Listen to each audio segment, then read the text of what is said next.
Smart मीटरमुळे नागरिकांना वाढीव वीज बिलं येत असल्याच्या निषेधार्थ अमरावती जिल्ह्यातील तळेगाव दशासर इथं काँग्रेसचे माजी आमदार वीरेंद्र जगताप यांच्या नेतृत्वात महावितरण कार्यालयावर नागरिकांनी मोर्चा काढला। स्मार्ट मीटर बसवल्यानंतर दरमहा 500 ते 700 रुपये वीज बिल येणाऱ्या अनेक ग्राहकांना अचानकपणे 3 ते 4 हजार रुपयांची बिलं आल्यानं नागरिकांमध्ये तीव्र संताप व्यक्त होत होता।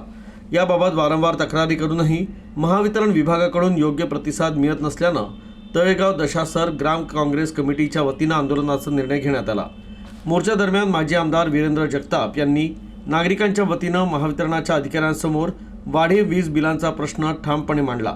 नागरिकांच्या आक्रोशाची दखल घेत महावितरणाच्या अधिकाऱ्यांनी संबंधित वाढीव वीज बिलांची तपासणी करून आवश्यक दुरुस्ती करण्यात येईल, तसंच सुधारित नवीन वीज बिलं देण्यात येतील अशी हमी दिली। यावेळी मोठ्या संख्येनं नागरिक आणि काँग्रेसचे पदाधिकारी उपस्थित होते।